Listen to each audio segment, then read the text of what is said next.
कई सालों पहले की बात है। एक गांव में युधिष्ठिर नाम का एक कुम्हार रहा करता था।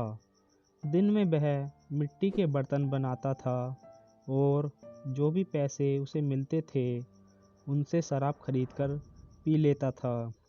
एक रात वह शराब के नशे में अपने घर लौट रहा था। वह इतना नशे में था कि ठीक से चल भी नहीं पा रहा था।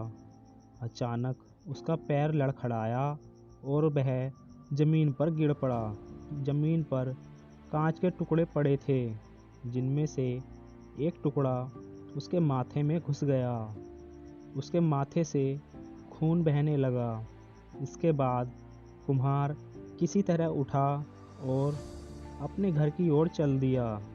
अगले दिन जब उसे होश आया तो वह वैद्य जी के पास गया और पट्टी करवाकर दवाई ली। वैद्य ने कहा, घाव गहरा होने के कारण इसे भरने में समय लगेगा। पूरा भर जाने के बाद भी इस घाव का निशान नहीं जाएगा। इसके बाद कई दिन बीत गए। अचानक उसके गांव में सूखा पड़ गया।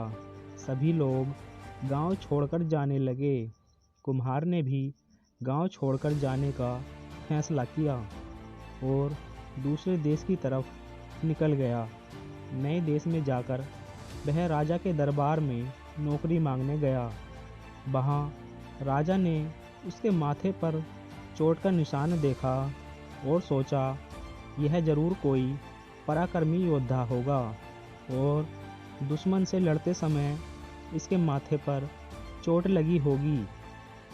यह सोचकर राजा ने उसे अपने दरबार में एक खास जगह दे दी और उस पर विशेष ध्यान देने लगा। यह देखकर राजा के दरबार में मौजूद राजकुमार, सेनापति, अन्य मंत्री उससे जलने लगे। ऐसा कई दिनों तक चलता रहा। एक दिन शत्रुओं ने राजा के महल पर हमला कर दिया। राजा ने अपनी पूरी सेना को युद्ध के लिए तैयार किया। उसने युधिष्ठिर से भी युद्ध में जाने के लिए कहा।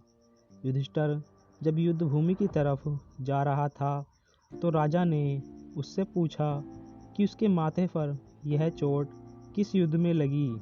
इस पर कुम्हार ने सोचा कि अब वह राजा का भरोसा जीत चुका है और अगर वह राजा को सच बता देगा तो कोई समस्या नहीं होगी। यह सोचकर राजा ने कहा, राजन, मैं कोई योद्धा नहीं हूँ, मैं तो एक साधारण सा कुम्हार हूँ। यह चोट मुझे किसी युद्ध में नहीं बल्कि शराब पीकर गिरने के कारण लगी थी। कुम्हार की यह बात सुनकर राजा को बहुत गुस्सा आया। उसने कहा, तुमने मेरा विश्वास तोड़ा है और मुझे छल कर दरबार में इतना ऊंचा पद पाया है। निकल जाओ मेरे राज्य से। कुम्हार ने राजा से बहुत मिन्नतें की। उसने कहा कि अगर उसे मौका मिले तो वह युद्ध में राजा के लिए प्राण भी दे सकता है। राजा ने कहा, तुम चाहें जितने भी वीर और पराक्रमी हो, लेकिन तुम शूरवीरों के कुल के नहीं हो। तुम्हारी हालत शेरों के बीच रहने वाले उस गीदड़ की तरह है जो हाथी से लड़ने की जगह उससे दूर भागने की बात करता है। मैं तुम्हें जाने दे रहा हूँ, लेकिन अगर राजकुमारों को तुम्हारा राज पता चल गया तो वे तुम्हें मार डालेंगे। इसलिए कहता हूँ कि अपनी जान बचाओ और भाग जाओ। कुम्हार ने राजा की बात मानी और तुरंत उस राज्य को छोड़कर वह चला गया।